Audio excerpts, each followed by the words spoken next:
Beleza. Começar falando sobre o retalho sural. Primeiro a gente entender, né, o princípio da cirurgia reconstrutiva, antes da gente começar a falar sobre retalhos, e a gente entender que existe toda uma etapa que a gente tem que seguir dentro dessa cirurgia reconstrutiva, né? E no caso o que a gente vai estar abordando hoje seriam os retalhos de pele, os retalhos locais, e aí o nosso estágio é voltado também para a microcirurgia, que seria o último estágio, seria um retalho livre, né? Aí dando continuidade, a anatomia do retalho sural. Tem alguns pontos principais que a gente tem que se atentar a esse retalho. Esse retalho é um retalho fasciocutâneo, onde ele vai estar sendo nutrido pela artéria sural superficial e vai ter a drenagem feita pela safena menor. Geralmente também é pego o nervo sural, e aí a gente pode observar aqui nessa imagem que a artéria ela está sempre juntinha ao nervo sural, então é um ponto importante para quando a gente estiver fazendo a dissecção a gente poder identificar. E aí esses pontos aqui que eu trouxe que seriam os pontos principais que a gente tem que estar pensando na hora de fazer esse retalho. Ele tem que estar 5 centímetros abaixo da fossa poplítea e mais ou menos 5 centímetros acima do malão lateral, na extremidade distal. A gente também, na literatura, ele fala sobre um tamanho máximo, que seria de 15 centímetros nesse sentido, né? E 6 nesse sentido, e esse pedículo aqui ele vai variar mais ou menos, de acordo com a literatura, de 4 a 6 centímetros de comprimento. Ele é formado por pele subcutâneo, a gente vai estar tirando, e é importante também a gente identificar logo quando estiver fazendo, vou falar um pouquinho mais sobre isso na técnica, sobre as faces, né? Ele geralmente é um retalho que a gente vai pegar a face profunda. Para que ele é indicado? Esse retalho ele é muito usado para lesões, principalmente de pé e na região plantar, porque ele vai ser um retalho que a gente vai fazer de rotação. Então a gente vai tirar ele ali da parte do entre os gastrocnêmios, né? As cabeças do gastrocnêmio, e a gente vai fazer uma rotação de 180 graus para a região do pé, região do tornozelo, onde a gente vai estar cobrindo essa lesão. Agora falando um pouco sobre a técnica. Geralmente o paciente ele vai estar em decúbito dorsal e a gente tem que se atentar ao desenho, né? Então, primeiramente a gente vai fazer uma medida aqui dessa lesão de comprimento, a gente vai traçar os pontos que vai ser importantes para que a gente consiga fazer esse desenho. Então, as extremidades que eu citei já, né? E aí a gente pode traçar uma linha média entre esses pontos e traçar o tamanho que a gente vai precisar, mantendo aquela proporção toda que eu já falei. Aí aqui a gente tem, nessa imagem, uma extremidade com o tendão de Aquiles exposto, o calcâneo também, e ele faz esse desenho e aqui a gente pode observar bem que ele tira essa parte da face profunda do retalho, ele faz a dissecção primeiramente proximal, e aí a gente vai fazendo essa dissecção ao longo do eixo vertical. Aí a gente pode observar aqui já a ferida debridada, né, e o retalho feito. E aí a gente vai traçar esse ponto, que vai ser esse ponto pivô, e vai fazer essa rotação de 180 graus para poder fechar essa ferida. Uma vez fechado, a gente tem que fechar essa área doadora. E aí, geralmente, a gente vai observar, de acordo com o tamanho da ferida. Na literatura, ele fala que feridas que são até 3 centímetros, ou menores que 3 centímetros, a gente consegue fazer por fechamento primário, e maiores que isso, a gente faz um enxerto de pele. Aqui, nessa ocasião, a gente foi feito um enxerto de pele e a rotação do retalho. Qual é a complicação que a gente tem que se atentar a esse retalho, né? Primeiramente, o perfil do paciente com risco. Então, paciente diabético, paciente maior que 70 anos, idoso, fumante, obeso também, ou que ele já tem uma doença vascular, esse retalho é um retalho que ele tem uma proporção grande de necrose. E aí eu trouxe aqui nessa imagem esse retalho foi feito e teve uma necrose parcial, né? E aí, de acordo com alguns estudos, um artigo que foi feito em 2021, ele fez essa observação que em torno de 15% teve necrose parcial e de 3 a 10% tinha necrose total do retalho. E aí, para encerrar, eu trouxe um caso clínico para a gente poder ver como que encaixaria, né, na nossa realidade. Esse caso clínico foi feito por esses autores aqui, na Universidade de São Paulo. É um retalho sural reverso como alternativa à reconstrução microcirúrgica do ferimento extenso em pé após uma queimadura elétrica. Então, um paciente masculino, 35 anos, era tabagista, foi vítima de trauma elétrico de alta voltagem, teve queimadura em membro superior e inferior. A superfície corporal queimada dele foi de 8%. Aí a gente tem aqui a ferida no membro inferior direito, estava uma ferida bem feia. E após 30 dias do trauma, foi feita a reconstrução com retalho microcirúrgico. Só que como o paciente também já tinha esse perfil um pouco de risco, esse retalho ele não apresentou uma perfusão tecidual, teve uma trombose venosa e acabou perdendo. Aí tem a foto aqui, né, do retalho feito. E aí, depois que perdeu esse retalho, foi optado por desbridar esse retalho, né? Foi feita uma terapia também por pressão negativa e para poder cobrir esse defeito, o retalho sural reverso. Então aqui a gente tem o desenho do retalho, foi feito um retalho de 12 por 8, a dissecção do pedículo, e esse pedículo aqui ele teve um comprimento de mais ou menos uns 8 centímetros, e fez a rotação. Essa área doadora ela foi fechada primariamente, foi feita aqui, como a gente pode ver, foi feita a rotação do retalho, só que aí o paciente foi mandado para casa e no 8º dia pós-operatório, dessa abordagem cirúrgica aqui, ele evoluiu também com uma necrose parcial do retalho, onde a gente pode ver aqui essa parte mais distal. E aí aqui já em C e D foi feita uma reabordagem desse retalho, um reavanço. E aí depois desse reavanço ele evoluiu com uma melhora. Aí depois de 90 dias teve a liberação do pedículo, né? E aqui já é a foto do paciente depois de 5 meses em atendimento ambulatorial. Fechou. Boa. Próximo. Esse retalho é muito bom, ele é bom também para opções de retropé, calcâneo, né? Médio pé, dorso do pé, mas realmente é um retalho que, na nossa experiência, tem muita congestão venosa. Né? O sural é interessante, agora você vê. A maioria das pessoas que faz o sural não precisa necessariamente identificar os vasos, né? Você precisa levar o retalho com a fáscia, porque você tem uma garantia que os vasos estão ali e você não fica cutucando a onça com vara curta, né? Você não fica querendo secar os vasos. Mas você vê que ele está ali, porque os arcos de rotação são num pivô muito fininho, né? É um retalho que não viveria se não fosse axial, né? Agora, todo retalho de membro inferior tem uma chance de trombose e congestão venosa, né? Pela própria anatomia local, né? Mas é um retalho legal, cara. Eu gosto muito de fazer sural. Tem tempo até que eu não faço um sural. Mas é um retalho que ajuda bastante, pé, calcânio principalmente, né? Só um detalhe, naquela primeira escadinha de reconstrução, hoje a gente nem usa tanto mais, viu, Isaac? Porque hoje porque a escadinha fica parecendo assim, que a micro só vai entrar quando você já tentou tudo, né? Quando nada resolveu, né? Mas você vê esse caso, por exemplo, aí do Hospital das Clínicas, eles tentaram direto a micro, né? E tá tudo bem, tá tudo ok. Às vezes a gente sobe o elevador e não necessariamente vai no degrau, né? Então é algo que a gente está usando cada vez menos. Mas você vê aquele trabalho bom também, né? Agora, queimadura elétrica é difícil, né?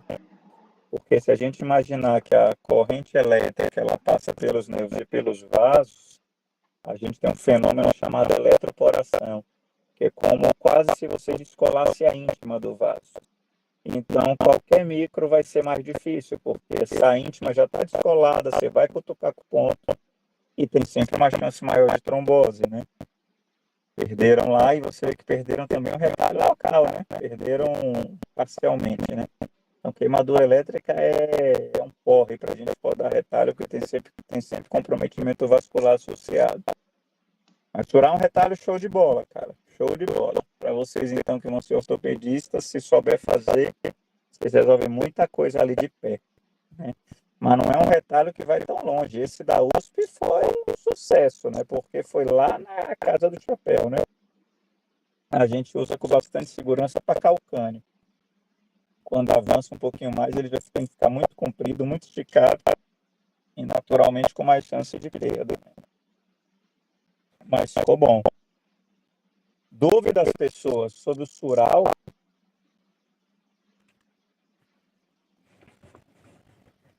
Nada? Avancemos então. Tá todo mundo vendo? Sim. Tá, obrigada. Bom, eu vou começar falando continuar, na verdade, a apresentação. Vou falar um pouquinho do retalho do músculo olear, né? Bom, esse retalho, ele é indicado para lesões, principalmente de terço médio da perna, né? A gente consegue usar a musculatura inteira, então todo o músculo sólido, principalmente quando são defeitos muito grandes, mas são defeitos curtos, a gente consegue usar o músculo todo, mas na maioria dos casos é mais versátil, é mais simples e mais comum usar o hemissóleo medial, que seria metade do sólido na parte medial da perna. E aí justamente vai ser usado para defeitos que são mais estreitos, né? E também mais ali na região da crista tibial. Bom, em relação à variação anatômica, a gente tem que o músculo sólido em algumas pessoas, ele é mais extenso, então ele vai até a parte ali do tendão de Aquiles, e em outros eles são mais curtos, eles são mais grossos, então em alguns casos a gente consegue rodar esse retalho, em outros a gente já tem um pouquinho mais de dificuldade. Então a gente consegue saber um pouco melhor da musculatura do paciente palpando clinicamente ou fazendo uma avaliação por imagem também.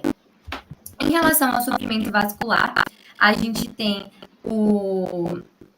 a musculatura sendo vascularizada pela artéria tibial posterior, que seria essa artéria aqui de número 2. Existem alguns pedículos, né, principais. A gente tem os pedículos proximais, que é esse do número 1. O médio, que é o 3, e o 4, que seriam os mais distais. A gente tem também o sólio sendo ligado lateralmente pela artéria peroneal. Basicamente, esses dois pedículos principais, proximais, eles fazem a maior parte da irrigação ali da musculatura do hemissóleo medial. Então, se a gente não usar, por exemplo, os pedículos médios e distais, não vai comprometer tanto assim. Por isso que a gente vai ver que o hemissóleo, ele pode ser baseado proximalmente ou ele pode ser baseado distalmente. E por proximalmente a gente ter uma carga de suprimento vascular muito melhor, hemissólios mediais baseados distalmente, eles são muito menos confiáveis de serem feitos. Em relação ao Matsunarai, né, a gente tem ele sendo classificado como Matsunarai 2, que seria ali tendo os pedículos dominantes e as perfurantes também. Bom, aqui em relação a um esquema que ele vai falar quando a gente faz um retalho de hemissóleo ou não, que é justamente a gente precisa ver o tamanho ali da lesão. E aí, justamente, nesse caso, está falando sobre lesões mais distais. Então, lesões mais distais que são muito grandes, ou seja, que são maiores que 50 centímetros quadrados, a gente vai ter que fazer algum outro tipo de retalho e não rodar um hemissóleo medial, por exemplo. Aqui está falando em relação a quando usar baseado proximalmente ou baseado distalmente, que é justamente a área da lesão mesmo. Então, lesões que são mais proximais, a gente vai fazer o baseado proximalmente e seguindo esse mesmo raciocínio para o distal.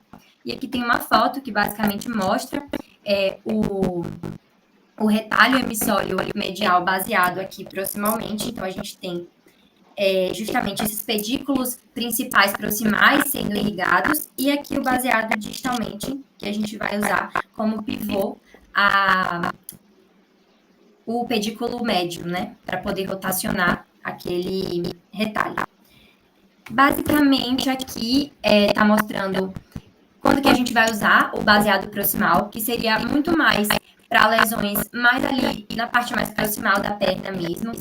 E, nesse caso, a gente poupa a parte tendinosa que faz parte, né? Porque o sólio, ele acaba também virando ali o tendão de Aquiles, né? Juntando na aponeurose.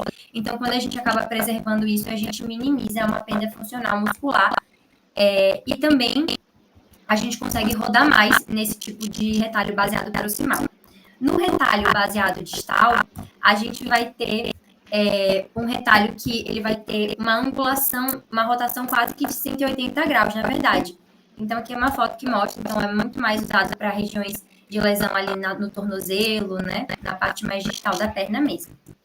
Bom, quando a lesão é muito extensa, então a gente não consegue só rodar o sólio, por exemplo. Então, a gente precisaria rodar o sólio e algum outro. E aí, geralmente faz, né, o hemissólio medial com o gastrocnêmio medial também.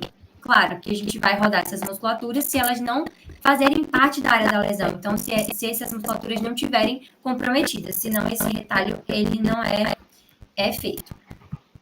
Aqui, em relação a como é feita a cirurgia, a incisão ela vai começar aqui, né, entre o malelo medial, aqui entre o malelo medial e o tendão de Aquiles, e ela vai até ali o 4, né, é 1 centímetro mais ou menos posterior à a borda medial da tíbia. Então, a incisão ela é feita e a gente precisa lembrar de algumas estruturas importantes nesse caminho, que é justamente a veia e o nervo safena. Aqui está mostrando, né, o gastrocnêmio, que ele é mais superficial, e o sólio, que ele é uma musculatura mais profunda. Bom, depois que a gente faz essa incisão, a gente vai conseguir visualizar essas duas musculaturas, e aí justamente a gente vai ter um plano entre essas musculaturas, que a gente vai precisar soltar, que a gente só vai rodar e precisar, nesse caso, do sólio. E aí a gente vai conseguir fazer uma dissecção até com o dedo. Então, o livro traz que é muito, muito fininho. Então, o próprio dedo vai conseguir separar essas duas musculaturas. Não tem muitos vasos ali entre elas. E a gente precisa também encontrar o pedículo proximal, que é justamente o pedículo que vai ser ali usado para nutrir o nosso retalho. Nesse retalho, né, no caso, ele é o hemissólio medial baseado, né, proximalmente. Bom, depois que a gente faz essa incisão e a gente trabalha na parte mais ali proximal, em relação à parte distal, a gente vai continuar a dissecção, né, para separar essas musculaturas e ali na parte do tendão também. E aí a gente precisa lembrar de um compartimento que existe, que é justamente esse compartimento aqui, que seria o compartimento posterior, que ele vai ter o feixe, né, neurovascular da artéria tibial posterior, que é a artéria que vai estar associada ali à irrigação do nosso retalho. Então, a gente precisa preservar essa face, preservar esse compartimento, porque ele vai ser importante para o sucesso do nosso retalho. Então, a gente vai acabar liberando também o sólio, né, com o tendão. E aí, justamente, depois que a gente faz essa liberação, a gente precisa liberar também a parte mais lateral dessa musculatura. Na parte lateral da musculatura, a gente precisa se lembrar da artéria peroneal. Eu comentei na parte inicial da anatomia, que é a artéria que fica mais lateral, né? E aí a gente vai justamente separar a fáscia né, fibular ali do músculo sóleo. E a gente vai dissecando para separar essa parte mais lateral. Quanto mais proximal a gente dissecar, mais a gente consegue rodar e trazer esse músculo mais proximalmente.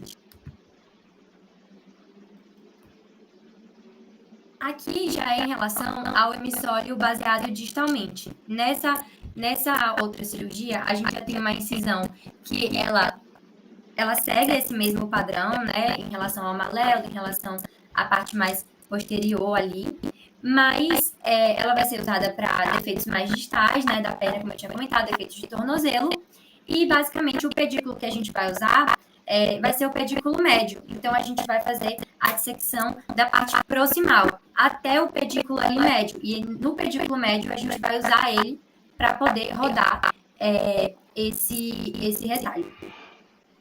E aqui, basicamente, está mostrando, né, o hemissólio baseado distal, que a gente tirou a parte proximal, dissecou a parte proximal, e ele está sendo rodado aqui, encontrando essa região mais ali do tornozelo.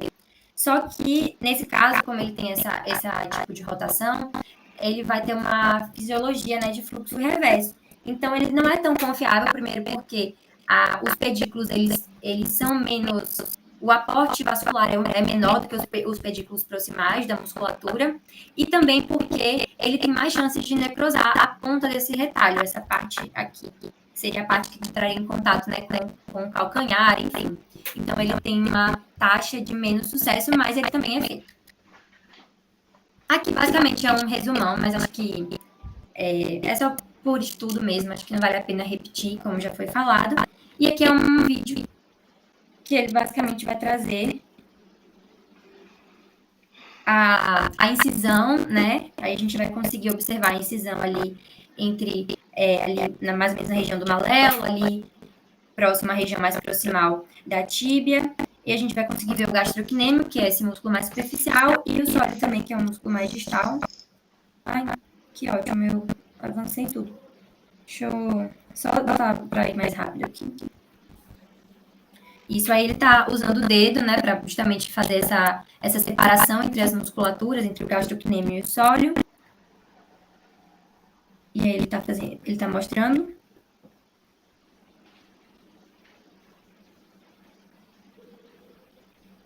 Aí, aqui é o compartimento posterior, né, e também a face que vai estar relacionada com a outra musculatura. E esse é um retalho de hemissólio baseado distalmente, né? Então, ele está rodando e indo ali em direção ao tornozelo. Pronto. É isso.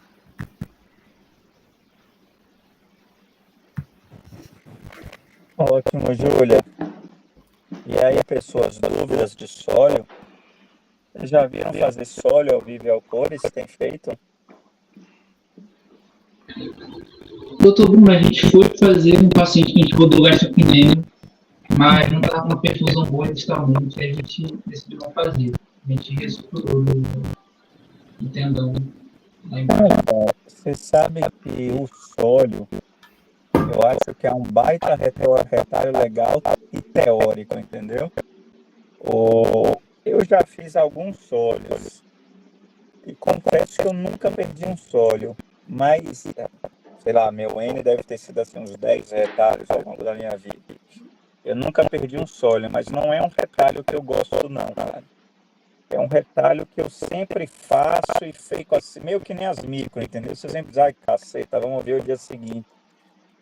Porque você roda ele meio em blocão, né? Você não consegue identificar os vasos, você acredita que está ali. Mas a dissecção assim não é tão fácil, né? As fibras ficam ali uma por cima da outra. Não é um retalho. Na plástica é considerado um retalho morredor, entendeu? Eu dei sorte, Deus sempre ajuda os ignorantes, que eu nunca perdi um sólio. Mas não é um retalho que eu gosto, não. Eu evito muito o sólio, talvez porque eu não tenho tanta experiência assim, né? Se eu fizesse toda semana, talvez eu me amarrasse. Mas não é um retalho. A gente sempre fica com a sensação que ele vai cobrir uma área zona, né? Porque é um músculo, né? Mas quando você roda, ele tem uma área de cobertura pequena, né? Por exemplo, o sural cobre muito mais, porque você tem muito mais fácil cutâneo para levar, né? Mas é um retalho que tem que estar no arsenal aí, um retalho que cai em prova. Toda vez que vocês falarem de retalho muscular, acho que o que a Júlia colocou é importantíssimo. Vocês têm que já começar a se habituar a saber sempre Max na raio. Pro degrau da semicro é obrigatório saber Max na raio. Pro degrau acadêmico ninguém sabe. Nem o residente de plástica só aprende na véspera da prova porque cai bastante. Mas vocês têm que saber, né? E é isso. Então foi bom, Júlia. Parabéns. Parabéns. Tomara que vocês façam um retalho sural. Tomara que não comigo, porque eu não gosto. Mas se aparecer é sempre bom. Desgraça para o acadêmico e para o residente é ótimo, né? Que a gente quer ver coisa nova, né? Para o professor e para o residente, a sensação para o professor e para o paciente, a sensação é oposta. Mas, né? Andemos. Eu vou falar um pouco sobre o retalho gastrocnêmico. Vocês estão me ouvindo? Não. Tá. Vou falar um pouco primeiro sobre a anatomia do gastrocnêmio. Ele vai ser um dos principais músculos da panturrilha. Ele é composto por duas cabeças, a cabeça medial e a cabeça lateral. Abaixo dele tem um músculo sóleo embaixo dele tem um tendão aquileu. Ele basicamente é um músculo superficial da panturrilha, como eu tinha falado a vocês, e ele também vai estar incluso no grupo do tricipitais da panturrilha, porque ele é composto pelo sólio e as duas cabeças. Aí a cabeça medial ela vai ter origem lá na superfície posterior do fêmur, que é ali no côndilo medial, onde vai ser feita a dissecção até chegar lá. E essa cabeça medial ela acaba contribuindo para a flexão do joelho e acaba também fazendo a extensão do pé. Aí, quando se usa esse retalho, se usa apenas uma cabeça, porque a outra cabeça ela vai cumprir a outra função. Porque a cabeça lateral ela é posterior ao fêmur e ela vai estar acima do côndilo lateral. Ela vai ter a mesma função da cabeça medial.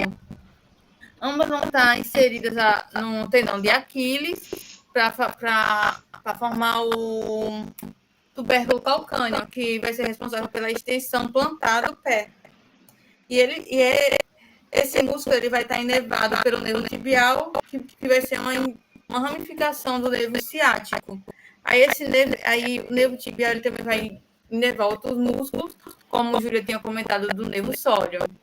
E em relação à sua vascularização, ela vai ser através das artérias surais, que são as artérias gastrocnêmicas, que elas vão vir da artéria poplítea.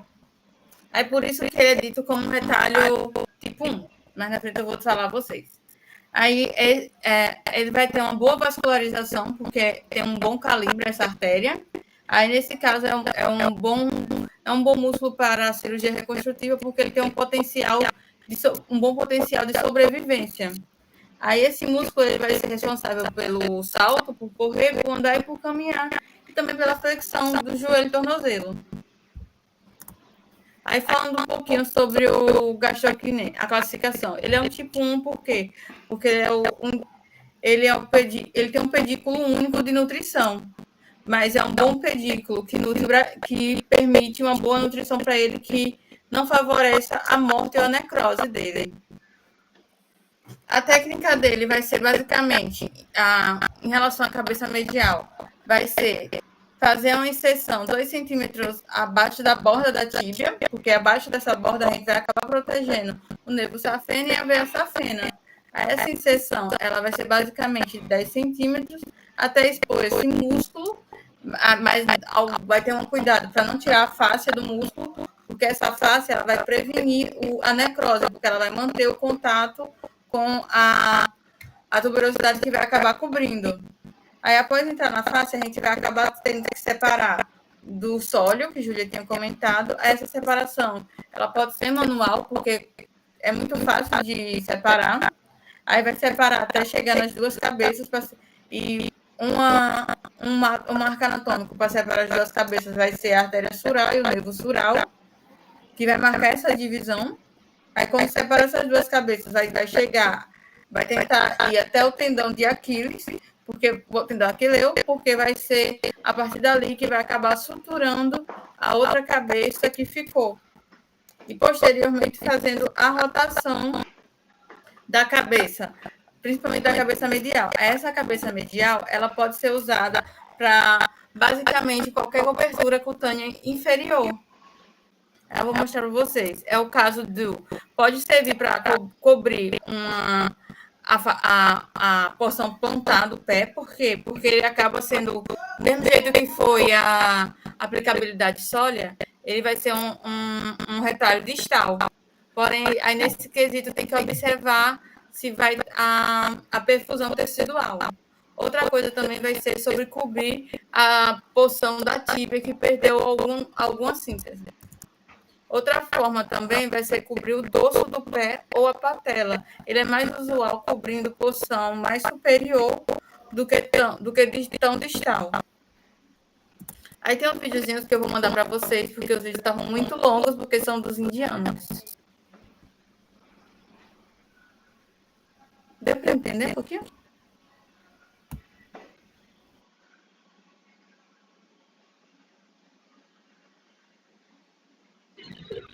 Deu sim, Duda. Eu só, assim, nessa parte que você falou da parte distal, você falou que o sutural para a cabeça, na verdade, só libera metade, só tira a parte medial. A parte lateral a gente deixa, entendeu? Então a gente não precisa suturar a parte lateral quando a gente tira a cabeça medial. Quando a gente tira a cabeça lateral, a gente faz o inverso, entendeu? E aí a gente pode até serrar a fíbula, dependendo, para poder aumentar o alcance. Tem algumas técnicas assim também, quando você usa a cabeça lateral. Eu vi que era para serrar quando era usado mais distal, porém que não estava utilizando muito por causa da questão da vascularização, por ele ser um pedículo único. Aí tinha esse medo de necrosar ou não. E também o gastrocnêmio, a cabeça medial ela é um pouco maior, entendeu? Então, e alcança mais. Então, não tem porquê, geralmente, você usar a lateral. Não faz muito sentido, assim.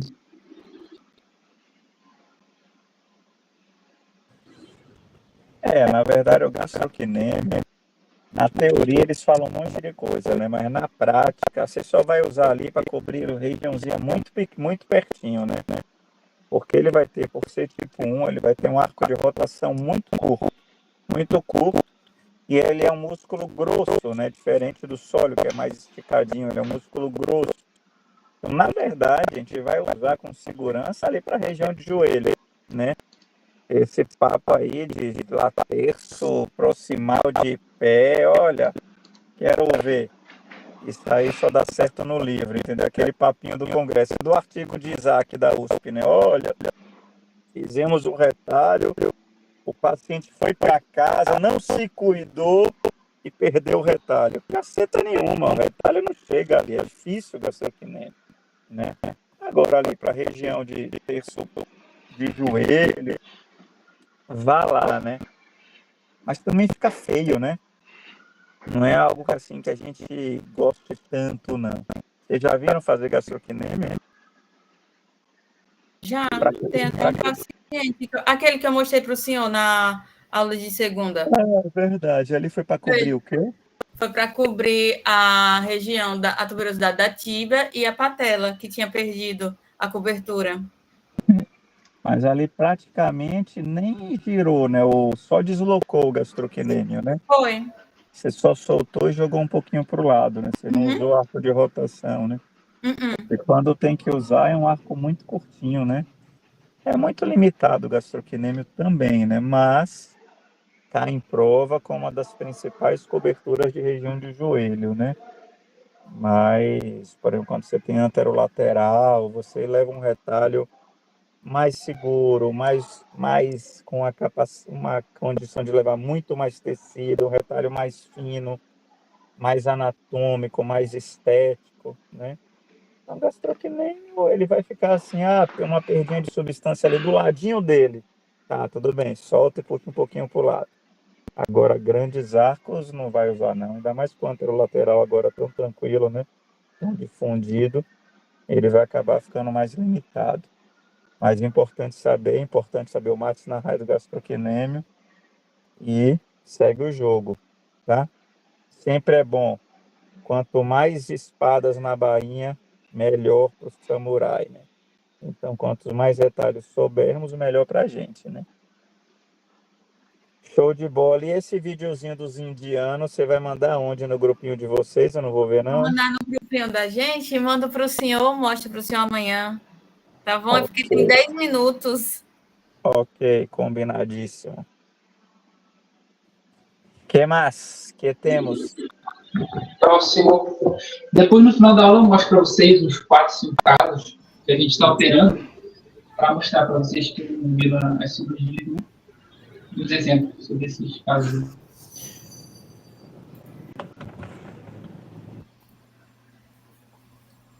Aí, galera, beleza? Vou apresentar aqui o retalho inguinal. É um retalho fasciocutâneo, né, com padrão axial, baseado na artéria ilíaca circunflexa superficial. Vai ficar na região inguinal. Ele foi descrito pela primeira vez em 72 pelo McGregor Jackson para reconstrução de defeito de tecido mole da mão. E aqui tem as relações anatômicas nessa imagem, dá para ver que ele está bem próximo do ligamento inguinal, tem relação com a artéria ilíaca. E essa artéria ilíaca circunflexa está 1 a 2 centímetros no ligamento inguinal, então é referência anatômica. E hoje em dia ele não é mais usado como retalho livre, é muito pouco usado, mas ele é muito usado como um retalho como pedicular ou como retalho de transferência, que a gente vai ver mais na frente, alguns exemplos. As vantagens desse retalho é que ele tem uma dimensão boa, de 10 a 20 centímetros, de 10 por 20 centímetros. É uma cicatrização da área doadora estética, fica na região inguinal. O retalho tem espessura de 3 a 7 milímetros, então algumas indicações com um dorso de mão que tem uma pele de espessura mais fina é útil. E tem uma relativa facilidade de execução, não demanda um treinamento muito grande, como seria de uma microcirurgia e de equipamentos também. Aqui tem uma demonstração, né, da região inguinal, o retalho fascicutâneo, a artéria, a veia também ilíaca, que foi citada anteriormente. As indicações são limpeza de substância em mão, sem opção local e regional, que seria o retalho de transferência, lesão em dorso de mão, justamente pela questão da pele, e lesão perineal, que seria um retalho de rotação. Algumas desvantagens, principalmente em relação aos retalhos de transferência, seria a imobilização prolongada, né, durante 21 dias, especificamente, e a necessidade de 2 tempos cirúrgicos, né, um para construir o retalho e o outro para soltar o pedículo. Então, seria, né, pelo menos 2 intervenções cirúrgicas. Aí aqui eu estou trazendo um exemplo de um esquema, né, de levantando o retalho fascicutâneo e a inserção aqui no caso de uma mão, né, de uma necessidade de uma lesão, para que possa ser reconstruída essa região. Eu trouxe aqui 2 exemplos de 2 artigos, um sobre retalho de transferência e outro sobre de rotação. Esse aqui foi a distância, né, de um desenvolvimento, né, e amputação distal do quarto querodáctilo, e aqui na mão do paciente, e aqui seria a região inguinal, né, antes da realização do retalho. Aqui seria a cobertura da lesão pelo pedículo, né, vai dissecar, vai fazer a sutura, e depois de 21 dias é liberado esse pedículo e ficou com esse aspecto o dedo do paciente. E aqui trouxe outro exemplo, que seria para tratamento de síndrome de Fourier, né, que é aquela fascite necrosante na região perineal, para cobertura do escroto, né, para cobertura testicular. Então, tem uma lesão bem extensa na bolsa escrotal, aí tem a região aqui da região inguinal, faz a dissecção do retalho e faz uma rotação, quase que 180 graus, né, para a região aqui perineal, né, do escroto, e depois ficou esse aspecto e aspecto da área doadora, que fica bem nessa região aqui. E aí também uma opção para as lesões nessa região perineal. É isso.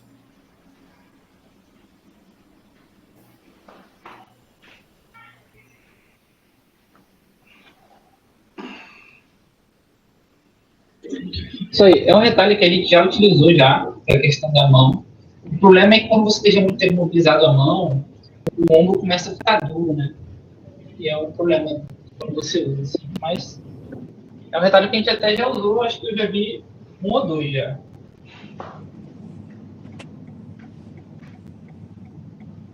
Vocês usaram para quê? Eu vou mostrar o caso aqui, depois eu posso mostrar no final, mas foi uma menina que ela tinha alguma contratura na mão, uma criança, por conta de uma queimadura, alguma coisa. Eu não lembro exatamente. Só vi as fotos que o Dr. Alex me mandou. E aí a gente colocou pediculado, né?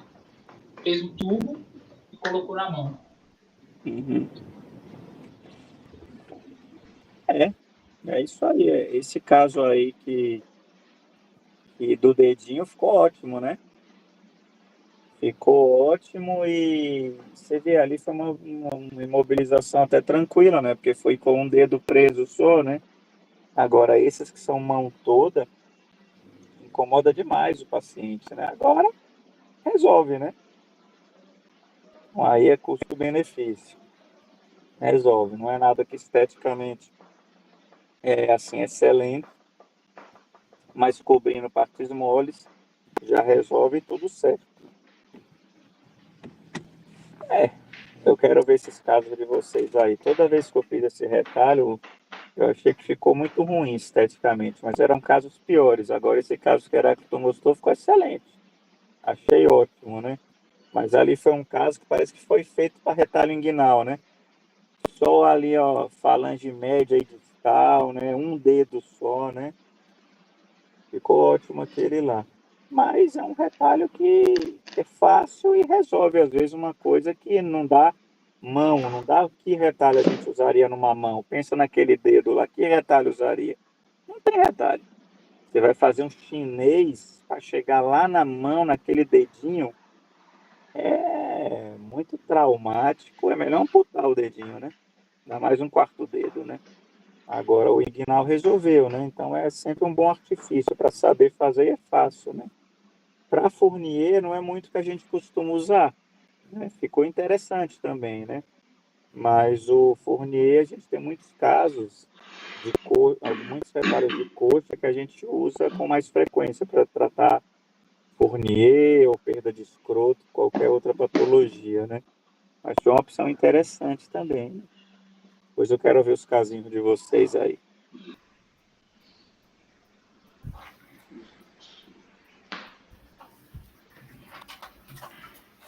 Pronto. Vou começar agora falando do enxerto de pele.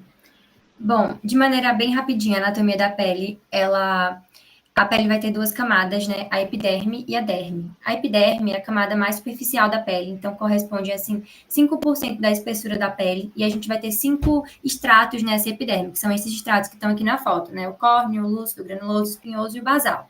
Já a derme, ela vai constituir 95% da espessura da nossa pele, e é na derme que a gente vai ter as glândulas sudoríparas, os folículos pilosos. E a gente vai ter também outras substâncias que vão manter a força da nossa pele. Aqui é um videozinho retratando a pele, enfim. E as suas camadas.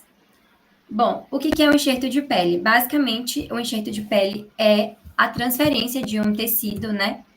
De uma parte do nosso corpo para outra parte do nosso corpo. E esse tecido, ele não vai ter um pedículo, como, por exemplo, no retalho. Então, a gente vai transferir tecido que não tem vascularização própria. Bom, os enxertos, eles podem ser classificados de acordo com as suas origens. Então, um autoenxerto é um enxerto que vem da própria pessoa. O isoenxerto vem de um gêmeo idêntico. Então, basicamente, esses dois enxertos, eles não vão causar nenhum tipo de mecanismo de rejeição da pessoa, porque não é nenhum corpo estranho na pessoa. Já o aloenxerto, ele é um enxerto baseado em doadores falecidos. Então, eles costumam causar rejeição, principalmente ali nos 10 dias depois que a gente faz esse tipo de enxerto. Então, eles são mais usados para, por exemplo, curativos biológicos, grandes queimados, que não tem áreas doadoras da própria pessoa. Então, a gente acaba usando, por um tempo, o enxerto de doadores falecidos, até depois a gente conseguir transferir, por exemplo, para um autoenxerto. O xenoenxerto é um enxerto de uma outra espécie, no caso, a gente tem um enxerto de pele de porco, que é usado, e um enxerto de pele de tilápia também, que ele também é usado. Bom, o enxerto de pele, ele vai ter algumas indicações, né? Eles são indicados para feridas que elas não fecham, feridas que são feridas limpas, né? Então, são feridas que, assim, elas têm tecido de granulação, elas não são feridas infectadas. Depois que faz um retalho, por exemplo, e precisa fechar aquela área, também é uma indicação de um enxerto de pele. E, basicamente, a contraindicação é se tem alguma infecção naquele leito daquela ferida, se o paciente, não é uma contraindicação absoluta, mas isso vai ter mais chances de ter uma falha de enxerto. Se o paciente, por exemplo, ele fuma, ele tem algum tipo de insuficiência venosa, isso. Em relação à sobrevivência do enxerto, ele vai estar muito associado ao quanto o enxerto ele consegue aderir ao leito da ferida e integrar consequentemente. A adesão do enxerto, ela vai ser feita principalmente nas primeiras 24 horas pela própria fibrina, né, que vai começar ali no processo da cascata mesmo. Mas depois de um tempo, esse tecido fibroso ele vai ser formado e aí isso sim, a gente vai ter a constituição de novos vasos. basicamente existem algumas fases de integração no enxerto. Eu vi em alguns materiais que eles utilizam essas 3 fases, mas que hoje em dia é usado, a gente pode encontrar assim em algumas, sei lá, provas de residência, alguns materiais, mas eu vi que hoje em dia é mais usado dessa forma, que seriam essas as 3 fases da integração do enxerto, sendo a primeira fase a fase de embebição, que é basicamente a fase em que o enxerto ele vai ser nutrido pelo leito da ferida, então ele vai absorver ali água, nutrientes, plasma, e depois, né, das primeiras 24 horas, vai começar a surgir novos vasos ali, porque aquele enxerto ele não tem vascularização própria. Então, vai começar a surgir novos vasos ali naquela pele que foi transferida, e em pelo menos um ano, né, ele vai começar a sua maturação. Então, ele vai começar, de fato, a ser aderido ali no corpo do paciente. Quais são as possíveis causas de falha de enxerto, né? A primeira causa seria o deslizamento ou cisalhamento, e isso está muito relacionado à manipulação do enxerto e à manipulação do próprio curativo. Ou seja, é uma pele que ela precisa estar aderida ao leito da ferida. Então, qualquer força que é feita e qualquer agressão a essa pele, é mais fácil dela não ter essa integração. Por isso que ela precisa ficar ali, colada, quieta por um tempo. Além disso, a infecção ela também vai prejudicar a formação de novos vasos, vai prejudicar todas aquelas fases da integração que a gente tinha comentado. O acúmulo de fluido também, então pode ser um hematoma, pode ser um seroma. Nesse vídeo aqui, não é de enxerto, eu não consegui achar, mas é uma paciente que passou por uma lipoaspiração e está mostrando basicamente como a gente identifica um seroma. Então, é só a gente imaginar que essa pele de cima seria a pele do enxerto e o leito da ferida estaria embaixo. Então, é basicamente assim que um seroma iria se manifestar. E a má perfusão também vai estar relacionada a uma falha do enxerto, porque ele não vai conseguir integrar. Bom, qual que é o objetivo de um enxerto? É basicamente substituir pele onde tinha pele. Então, a gente precisa avaliar qual foi o lugar que perdeu aquela pele. Então, na região próxima, qual é a cor que aquela região apresenta? Qual é a espessura de pele que aquela região tem? Qual a qualidade de tecido que a gente precisaria colocar para ficar semelhante? Então, essa é uma maneira da gente escolher. Outra maneira que a gente tem de escolher também é em relação à própria contração, porque o processo do enxerto, quando a gente retira o enxerto, ele sofre a contração primária, que é basicamente a elastina vai ficar na pele e aí ele vai encolher um pouco. E existe também a contração secundária, que é depois que a gente coloca o enxerto, que ele vai ser integrado e aí, consequentemente, ele vai dar uma encolhida. E que isso precisa ser avaliado também, porque o enxerto, ele pode ser classificado quanto à sua composição. Então, a gente tem enxertos de espessuras parcial e de enxerto de pele, né? De espessura parcial e enxerto de pele de espessura total. Que, basicamente, eles vão pegar diferentes pedaços ali da epiderme e da derme. E eles vão estar muito associados a diferentes indicações e diferentes vantagens e desvantagens. Porque enxertos mais finos, eles não são esteticamente tão melhores, eles não são esteticamente melhores que enxertos mais espessos. Só que enxertos mais espessos, eles demoram mais de cicatrizar. A gente precisa de uma área, né, que exige um pouco mais de profundidade, de volume. Então, muitas vezes, em um grande queimado, a gente vai preferir usar mais áreas. Então, a gente vai usar enxertos mais finos. E, por exemplo, se é uma região que ela é esteticamente, né, mais sensível, a gente vai optar por enxertos mais que tem uma espessura maior. Então, essa tabelinha ela mostra algumas indicações. E em relação especificamente ao enxerto de pele de espessura parcial, é o enxerto de pele que ele vai estar mais associado a áreas que não são cosmeticamente tão sensíveis. Então, vai estar associado principalmente também a queimaduras. Dos locais doadores, a gente tem as costas, as nádegas e as coxas, principalmente. Bom, o método de colheita, ele vai estar associado pode ser uma faca manual, mas pode ser também um dermatomo elétrico, como está mostrando aqui nessa imagem que eu trouxe. E eu vi também no livro uma técnica que pode ser feita para minimizar o sangramento antes da gente retirar o enxerto, que seria uma aplicação de solução ali de epinefrina, na verdade, diluída em solução salina, para justamente a gente minimizar esse sangramento, porque sangramento pode ser sinônimo de falha de enxerto, né? Então, para tentar reduzir.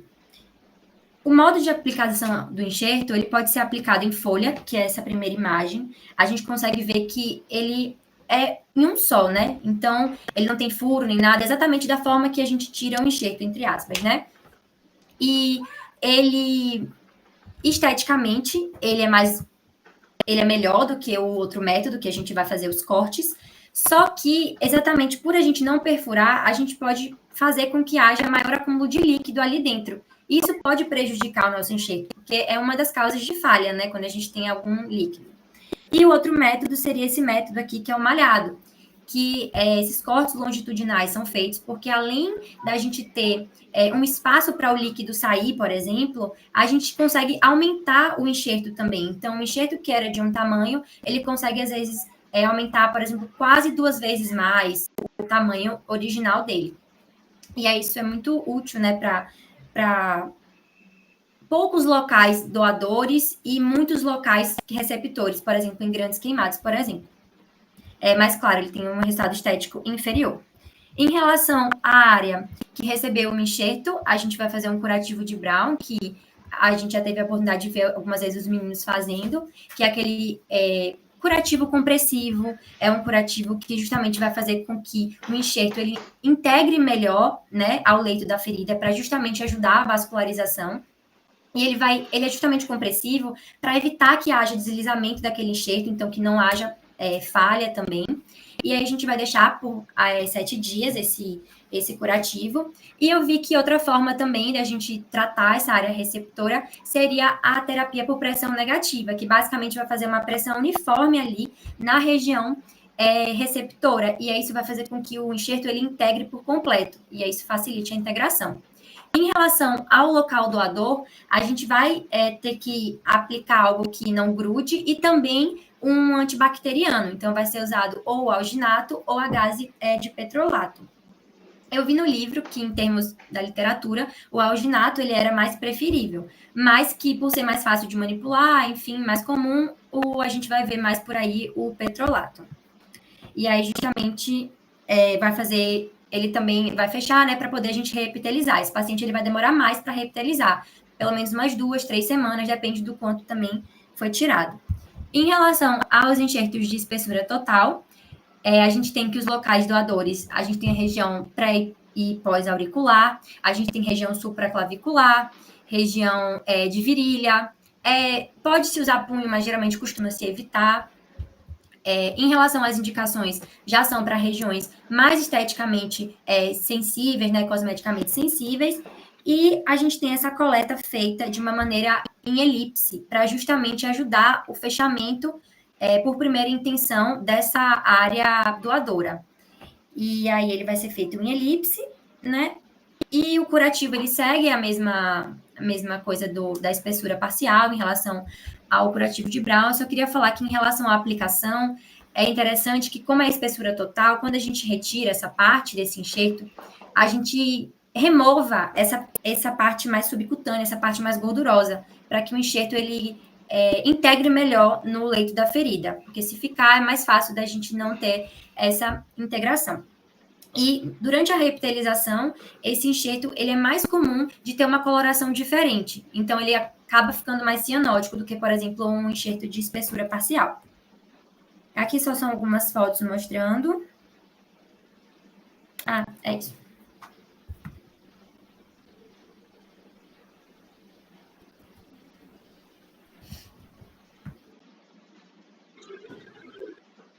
Dúvidas, pessoas?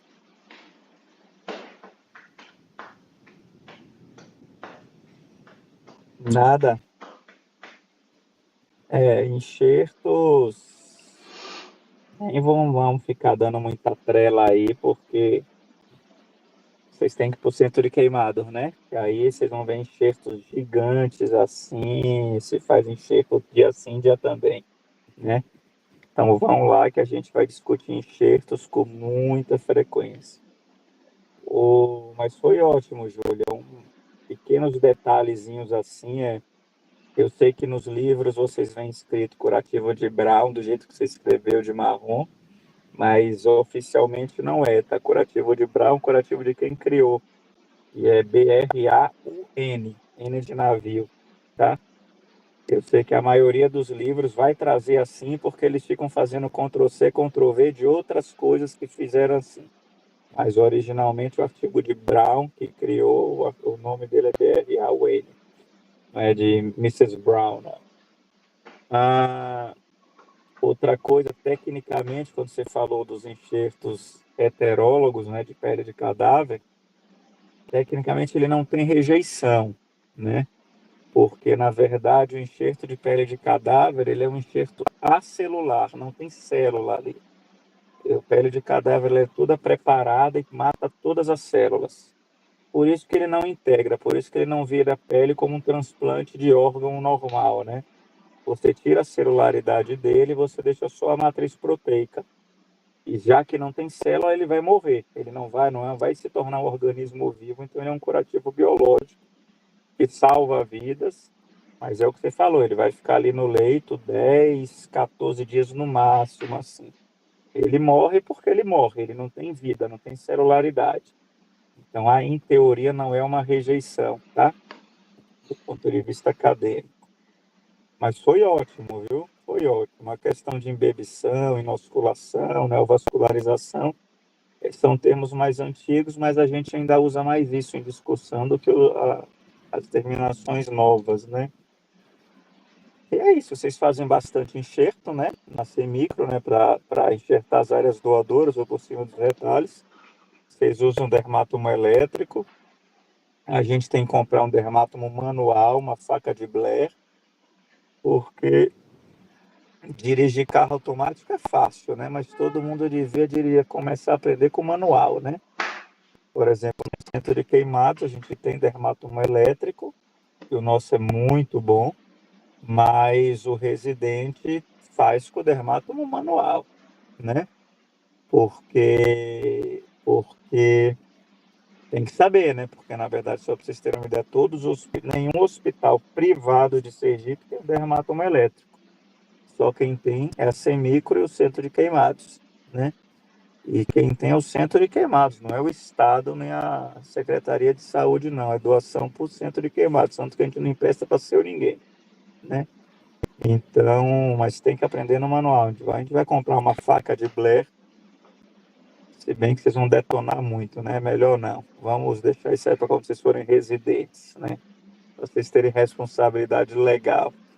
Mas não é tão difícil, mas o dermátomo elétrico é muito mais fácil, né? Muito mais fácil e muitas vezes com o enxerto mais bonitinho, né?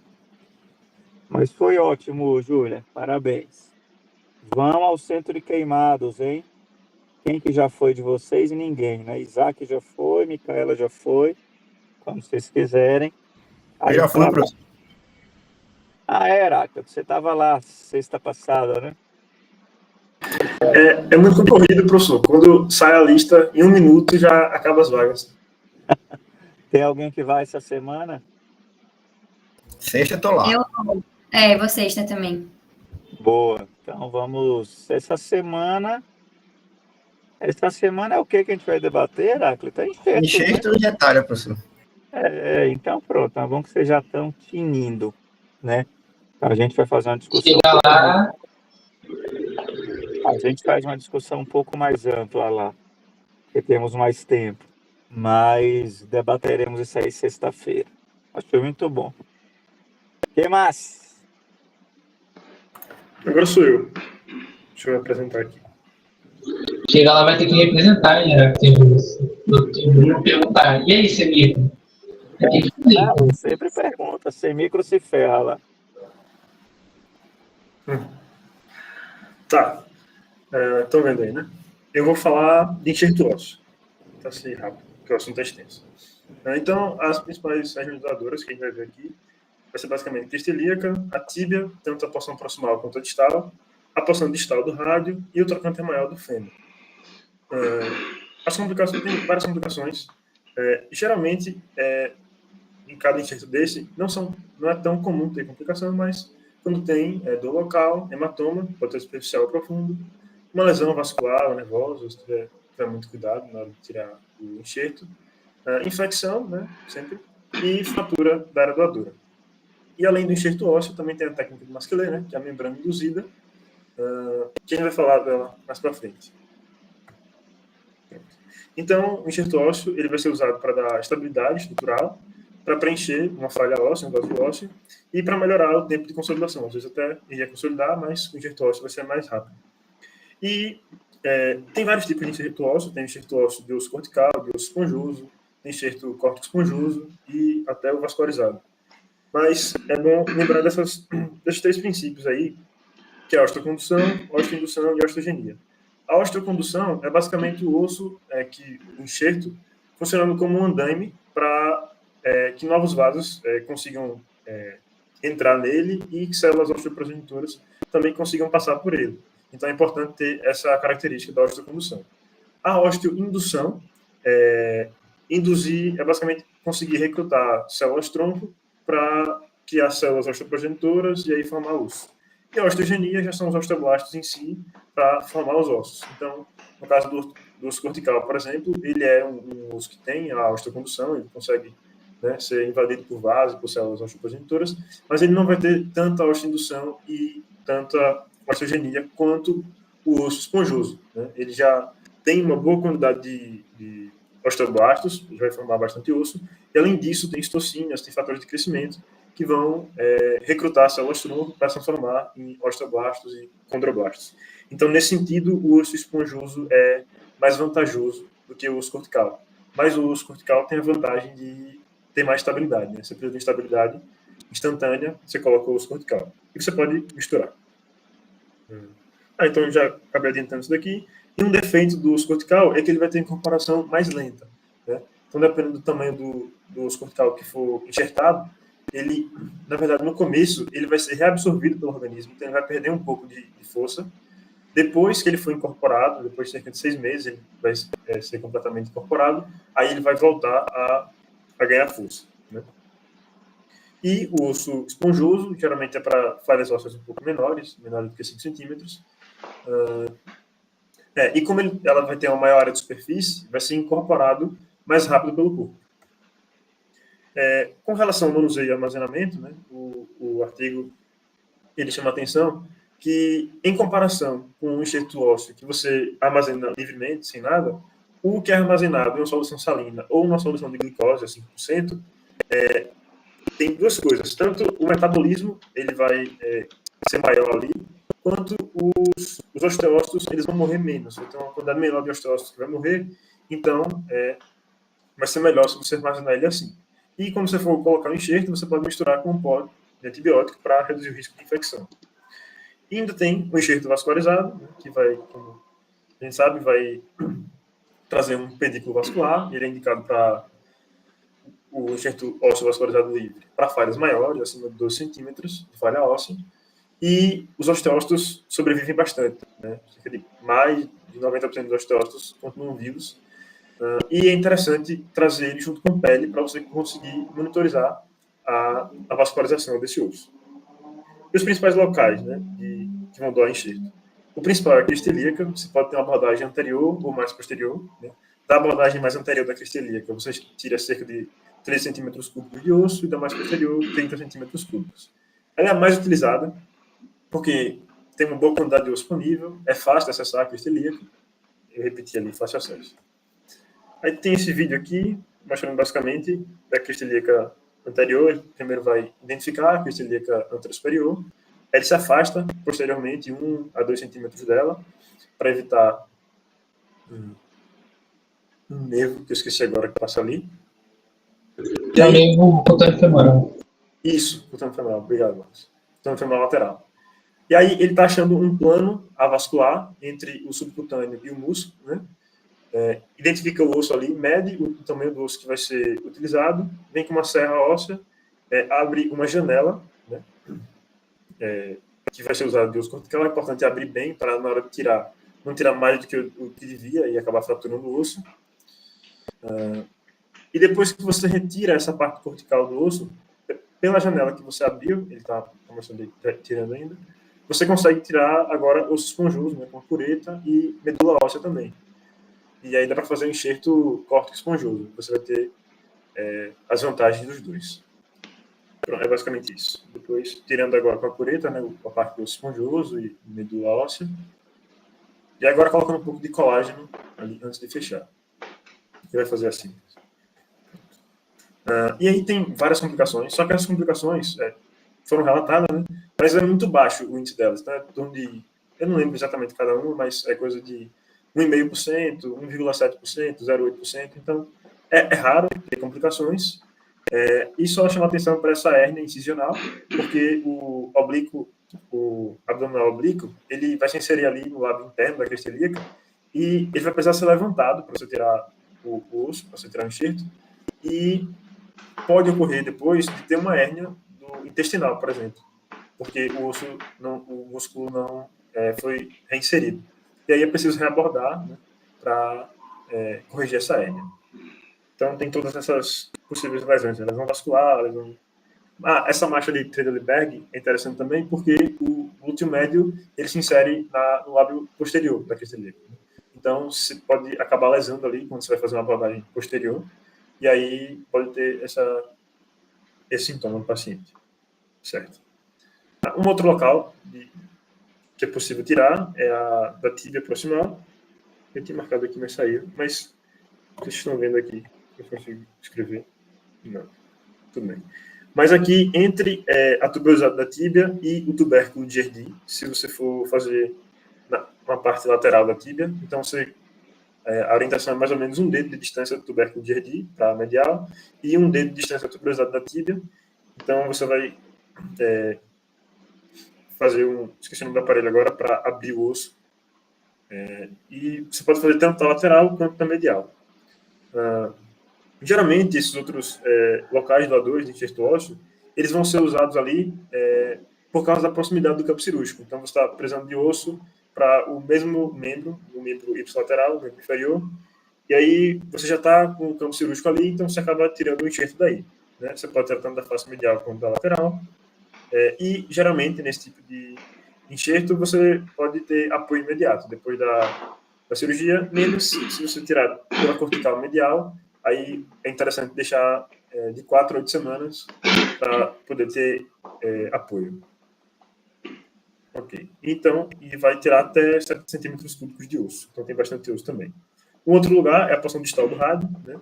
E tem duas abordagens que você pode tirar. Você pode tirar tanto uma abordagem dorsal, que seria essa foto de cima aí, então vê o rádio, e os compartimentos dos extensores. Então, você pode entrar tanto entre o primeiro e o segundo, quanto entre o segundo e o terceiro compartimento dos extensores. Vai ser um volume pequeno de osso que você vai conseguir, cerca de 3 centímetros cúbicos, e vai ser usado basicamente para mão ali, ou para membro superior, já que tem proximidade do campo cirúrgico também. A abordagem volar, ela vai ser aqui entre o tendão do bracostilo e a artéria radial. Ela é mais interessante porque ela vai ter... você vai ter menos aderência dos tendões aqui, se for uma abordagem dorsal, e ela é mais estética também. As complicações são dor, tenossinovite de Kervan, que é basicamente uma inflamação aqui dos tendões e da baía dos tendões dos extensores, na base do polegar, mais ou menos. Infecção e lesão do nervo radial superficial, também pela abordagem dorsal. Na porção distal da tíbia, geralmente também por proximidade do campo, você vai usar quando você estiver precisando de enxerto para o pé ou para o tornozelo. A quantidade de osso é pouco, você vai conseguir retirar, e você vai tirar ali acima do maréolo medial. Também tem o trocânter maior do fêmur como possível local de doação. Desses, o trocânter maior do fêmur é o único que vai ter uma complicação com incidência alta, né, que é a dor no pós-operatório. Então, muitos pacientes que tiveram o trocânter maior do fêmur como local de doação de enxerto ósseo relataram dor no pós-operatório. Aí, também traz esse RIA, né, que basicamente você vai usar para pacientes politraumatizados, quando você vai colocar um haste intramedular em osso longo, fêmur, tíbia.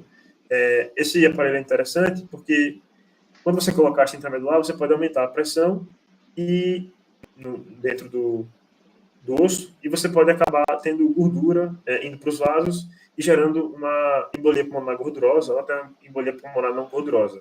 Então, esse aparelho ele vai retirar uma parte do osso, né, da medula óssea, para evitar essas complicações pulmonares. Só que aí, como um bônus, né, você vai ter ali esse osso que você retirou, que pode ser usado como enxerto. Né? No caso da tíbia, até 33 centímetros cúbicos, e do fêmur, 40 centímetros cúbicos. E como é um osso cheio de células osteoprogenitoras, cheio de fatores de crescimento, então é um osso bastante interessante. E, para finalizar, também existe a técnica das membranas induzidas, né, que é a técnica do Masquelet, que você vai usar quando você tem uma... não passou. Pronto. A técnica do Masquelet, quando você tem uma falha óssea significativa, e é recomendado também para quando você tem um leito desfavorável, já teve uma infecção recente, enfim. Em vez de fazer um enxerto normal, você vai fazer a técnica do Masquelet, que ela vai ser basicamente dividida em 2 etapas.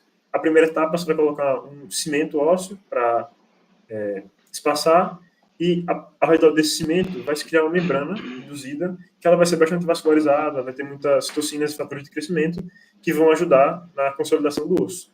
E aí, depois que essa membrana for formada, você abre a membrana, tira o cimento ósseo, faz o enxerto definitivo e sutura a membrana, fecha a membrana, para ela ajudar na consolidação.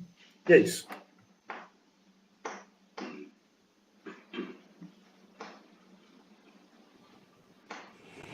Muito bem, show de bola, né? Enxerto ósseo se usa cada vez mais, né? E lembrar que a gente tem os bancos de osso também, né? Que também ajudam bastante, né? A gente aqui, acho que a gente não consegue, no serviço público, a gente não consegue usar banco de osso, né? Mas no privado a gente consegue, né? Faz pedido, o pessoal da bucomaxila usa bastante. Mas vocês que são mega ortopedistas e conseguem tirar esses enxertos, aí tudo bem, né? Foi ótimo. Dúvidas? Eu só tenho... Só comentar. Pode falar. Não, fica à vontade. Não, eu só ia comentar sobre essa questão do enxerto ósseo. São 2, assim, complicações que são fáceis de acontecer. É lesar esse nervo femoral, que ele passa pela lateral do sartólogo. Então, você para, geralmente, 2 centímetros da espinha, ele é na superior. E também, quando você está pegando a parte posterior, tomar cuidado com o nervo ciático e toda a coluna ali, porque, às vezes, a parte que mais tem enxerto é mais perto do saco. Então, você tenta ir lá para poder pegar o máximo de osso possível, que ele é mais grossinho, mas também tem maior chance de lesão, né? E como a gente usa o osteótomo, então tomar cuidado para não atravessar para o outro lado, não entrar na cavidade abdominal, né? Geralmente tem refratura e tudo mais quando você tira uma janela. E quando for suturar, tem que colocar um dreno, sucção, por causa de seroma, hematoma, tudo. A gente coloca uma cera óssea, porque o osso esponjoso não para de sangrar. Então, quem já viu aí, acha que é fácil ver aí nos vídeos bonitinhos, mas não para de sangrar, então você tem que estar toda hora ali controlando o sangramento. E fechar o glúteo, né? Você tem que reestruturar o glúteo quando você pega na parte posterior, senão realmente vai ter problema com o paciente. Com uma provocação que eu ia fazer, vocês usam esse pó de antibiótico? Nunca Porque toda vez que a gente fez a reconstrução óssea que eu estava, a gente nunca usou isso aí, né? E que bom que vocês não usam, né? Porque são aquelas coisas que se vai se perpetuando na medicina, mas não tem nenhum fundamento, nem fisiológico, nem farmacológico, né? E a gente é cheio de inventar essas coisas em medicina, né? Quando a gente faz, por exemplo, implante mamário, a gente aprende a preparar um coquetel de antibióticos, mistura gentamicina, cefazolina, e faz um coquetel e joga no implante mamário, né? E depois que eu virei gente, ou seja, quando eu saí da residência, nunca fiz isso, né? E nunca tive infecção, graças ao bom Deus. Porque não tem lógica você usar um antibiótico que é para ser usado oralmente ou de maneira venosa, como se fosse um antibiótico tópico, né? Porque quando você bota isso em contato direto com o enxerto, ou no caso de reconstrução mamária com uma prótese, você está achando que aquele antibiótico é tópico. E ele não é.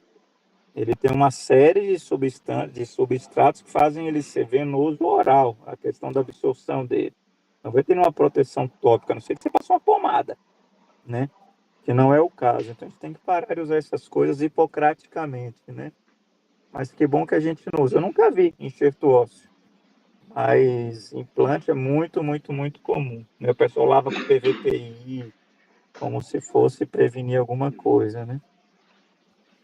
Mas tá bom, simbora. Vou deixar Falta alguma apresentar aqui. coisa? Falta o quê? Falta só retalhar a casa. Belezaço.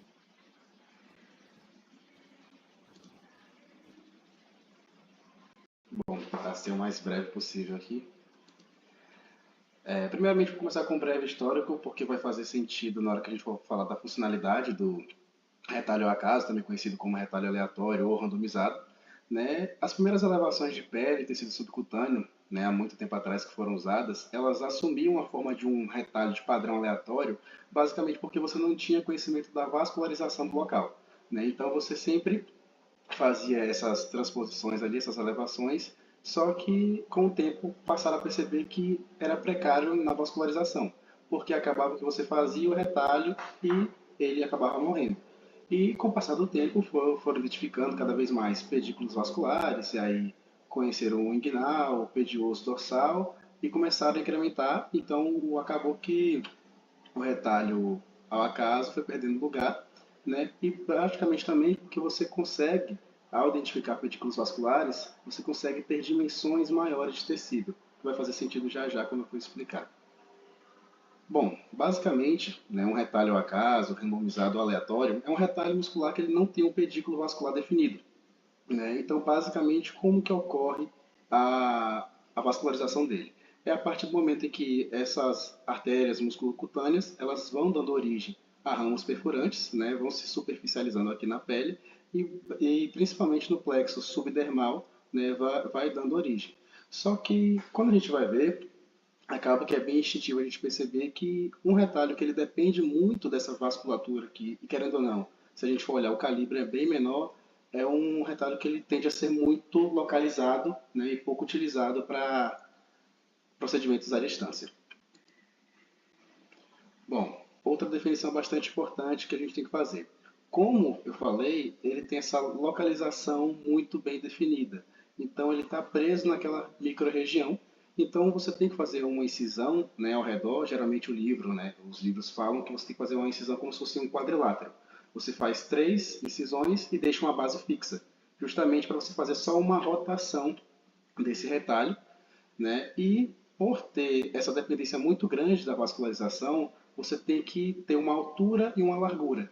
Para você, porque se você atingir áreas maiores, pode ser que aquela microvascularização que esteja ali, ela não consiga suprir aquela área de retalho que está à frente da capacidade dela. E uma coisa também até interessante é que retalhos axiais, né, que tem o seu pedículo vascular próprio, diferentemente do aleatório, em áreas de retalho axial que você use um retalho muito grande, pode ser que áreas distais desse retalho axial se tornem áreas de um retalho aleatório, porque acaba que a artéria não consegue suprir toda aquela área de pele. Basicamente, você tem algumas proporções entre a altura, né, 3 de altura para 1 de largura, até porque você consegue, usando uma altura maior, atingir mais áreas, né, porque se você pensar, você consegue atingir uma área de tecido que está mais longe, mais distante, 2 para 1 e 1 para 1, basicamente em regiões delicadas e regiões de maior atrito, como face, F, mãos e pés. E aqui é a região da mão, em que você consegue fazer essa fixação, você mantém uma base fixa e faz o processo de rotação.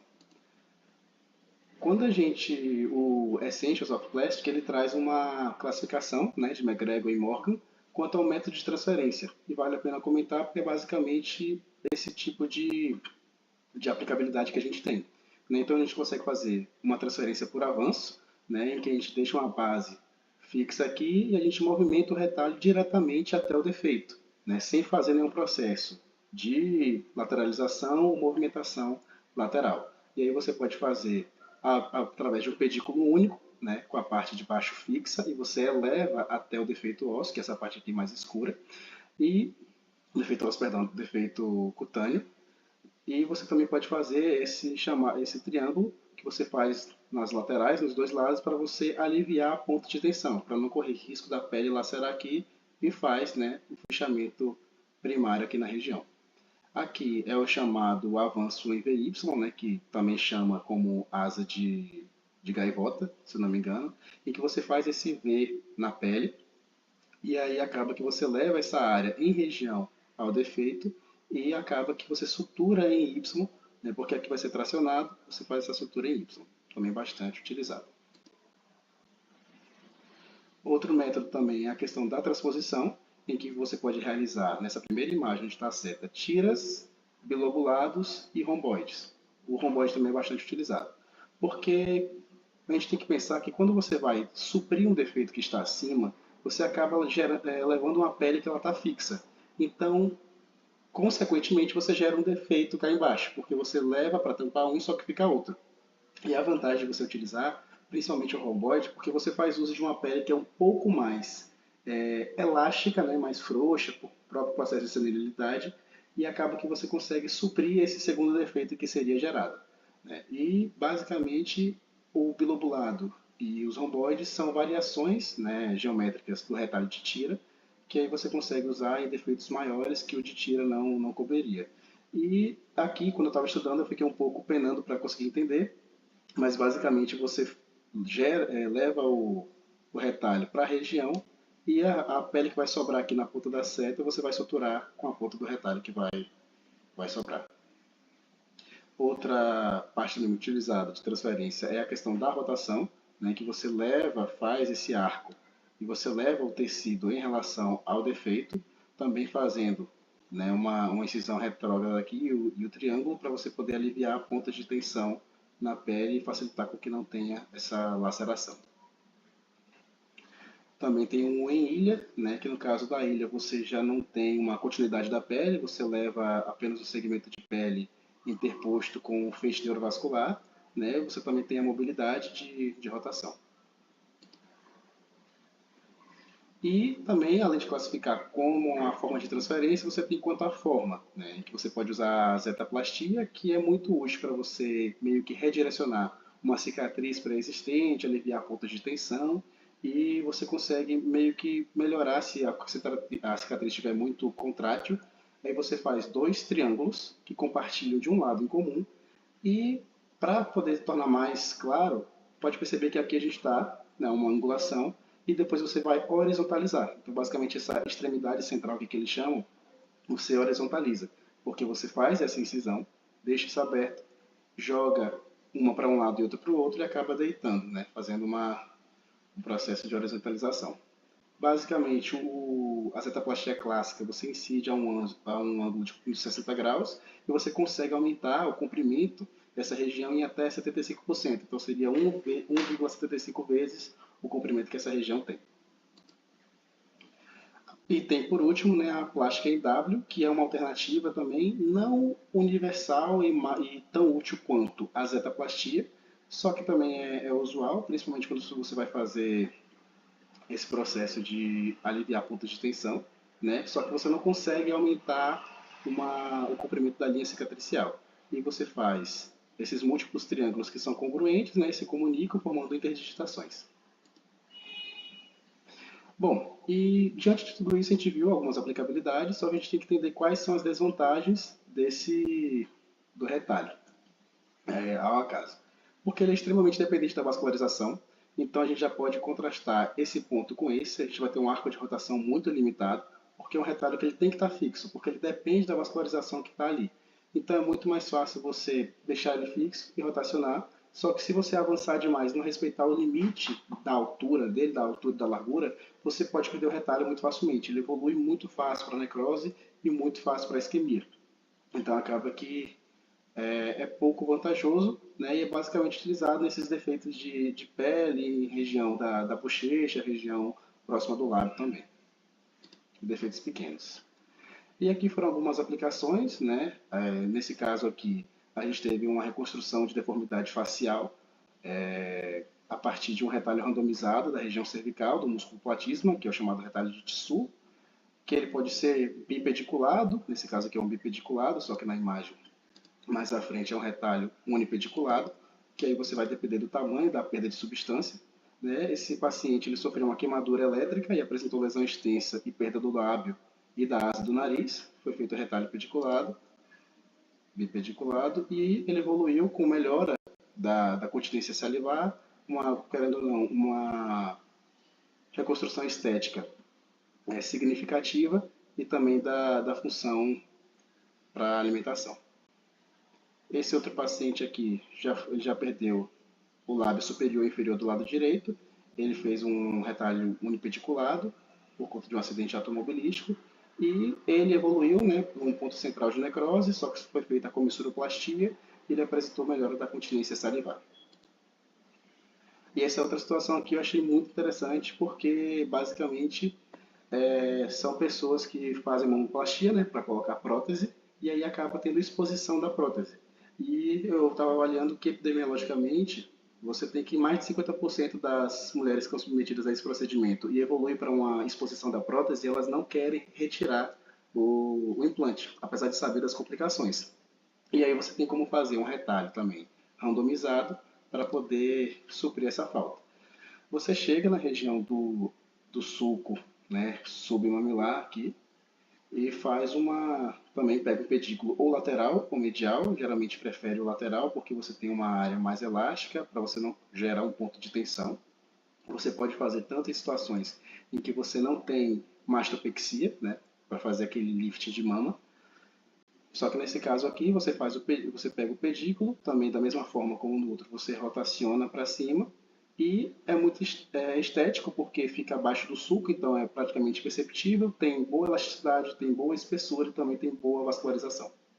E desse outro lado, quando você faz a mastopexia, já é diferente, só que você tem só que se atentar a fazer uma incisão que seja maior, né, do que a parte basal aqui do defeito. E aí você também faz esse processo, pode usar um pedículo lateral ou um pedículo medial e fazer a rotação, sendo também bastante útil e melhorando o aspecto estético. Aqui mais fotos, né? Ali ilustrativa, aqui rotação, aqui no caso de mastopexia, e evolui por aí, como você tem uma boa vascularização, nesse caso, você evolui para uma cicatrização que é esteticamente favorável. Era isso.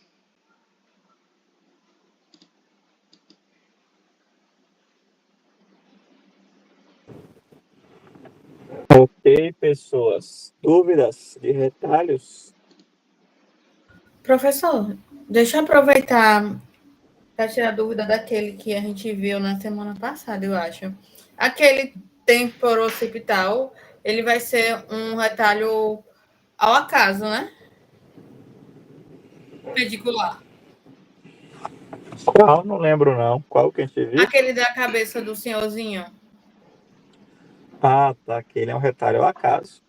Certo. E o fronto temporal também. O frontal, né? Isso. O Frontal. frontal é um médio frontal, é um retalho axial, né? Que ele é baseado na artéria supratronclear. Certo, obrigada. Se você pensar no temporal, também ele é um retalho axial, porque você sabe que a temporal superficial está ali, né? Aquele que a gente fez um couro cabeludo ali é um retalho ao acaso, por isso que tem que deixar uma base bem larga, né? Uhum. Senão você tem sofrimento, né? Você tem que sempre ter cuidado, tem que sempre ter cuidado com a relação base e comprimento do retalho, né? Essa é uma preocupação que a gente tem que ter, né? Retalhos são um Obrigada. capítulo à parte, né, velho? Existem livros e livros e livros de retalho, né? E retalho é muito importante, não só a teoria como a prática. Ver, sentir a pele, né? O desenho do retalho é importantíssimo, né? Porque tudo está na marcação. Pensar na linha de força, zetaplastia.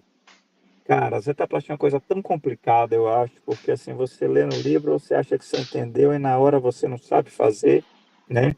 Tem que ter cuidado com as angulações. Todos os retalhos de avanço, de transposição. Quando a gente é mais jovem, a gente sempre superestima o retalho, ele nunca avança tanto assim. Então tem que ter um planejamento bem importante. Por isso que vocês têm que ver fazer bastante.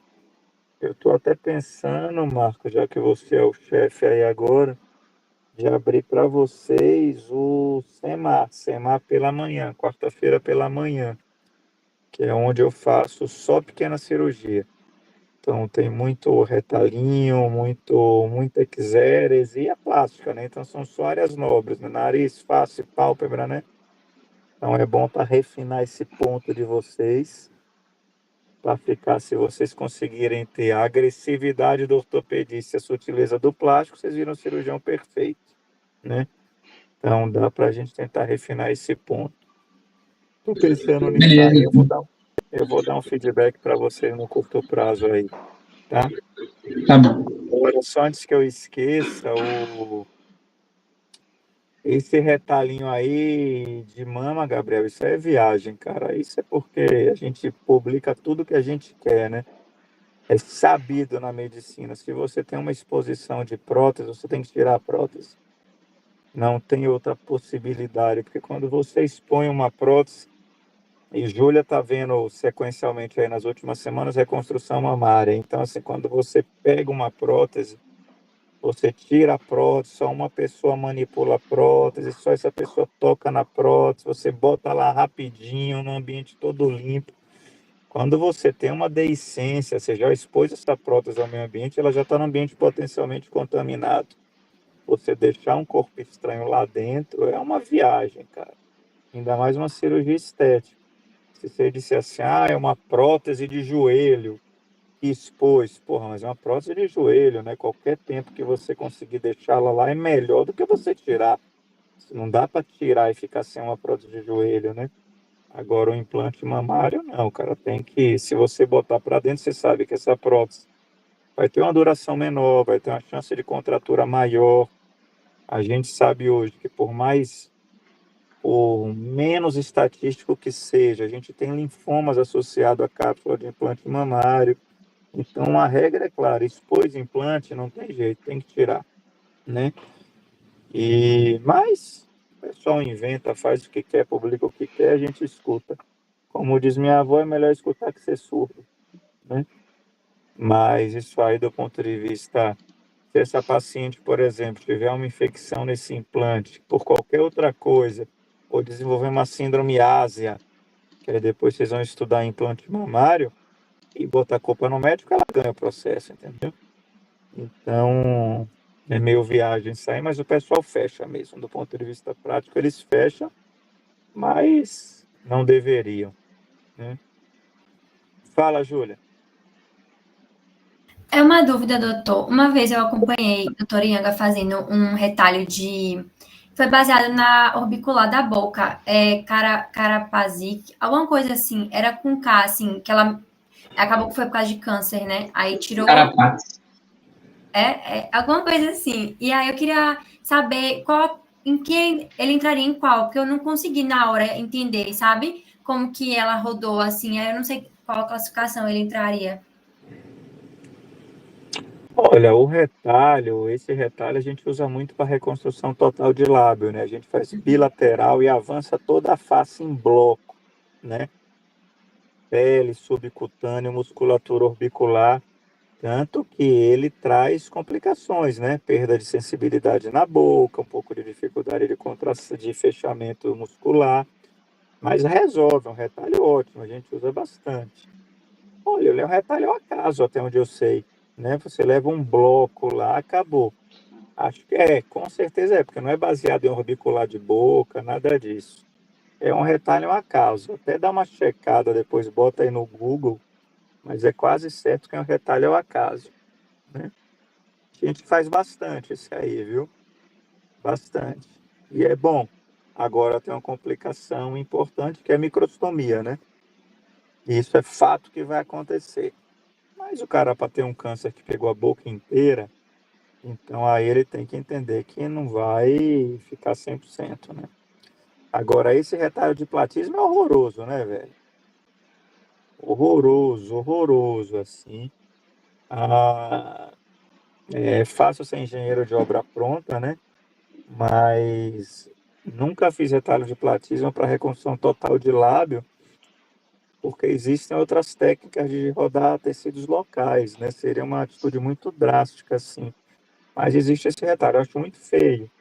Tem um outro que fazia muito, foi de minha tese de mestrado, que era um retalho de McGregor, que a gente leva, imagina o platisma, só que ao invés de usar o platisma, a gente usa a região frontal inteira e roda com essa alça de balde aí, que foi do trabalho que você mostrou de platismo.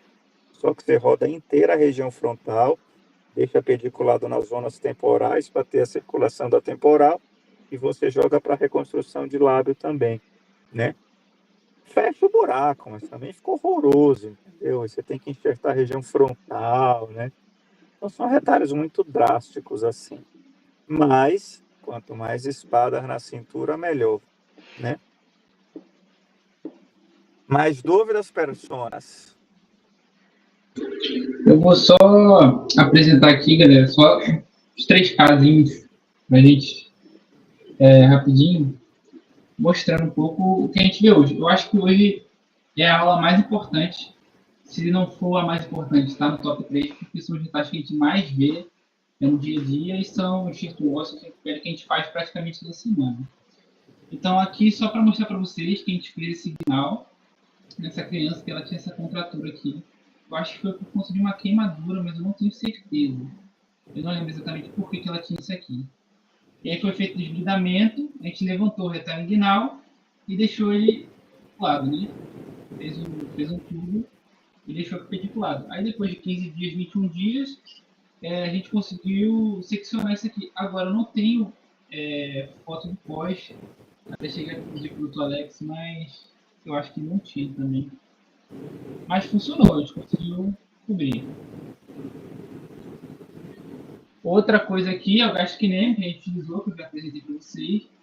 A gente tirou o gastrocnêmio, a gente conseguiu rodar. E o enxerto de pele a gente passou por cima do gastrocnêmio e toda essa região aqui. Aqui é o pós-operatório, acho que de 2 meses, eu acho. Né? Dá pra ver. Isso ficou ótimo, mas esse gastrocnêmio enfiou onde para cobrir o quê? É que esses tendões aqui estavam necrosados. Tá. Cortar um pouquinho essa fossa aqui.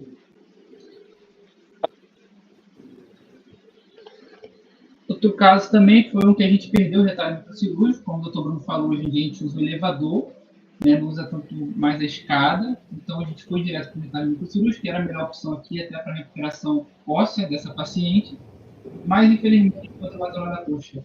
Aqui a gente pode ver que não deu certo, então a gente tirou e colocou um enxerto de pele. Aqui foi o pós imediato depois de a gente ter tirado o curativo de Brown, né?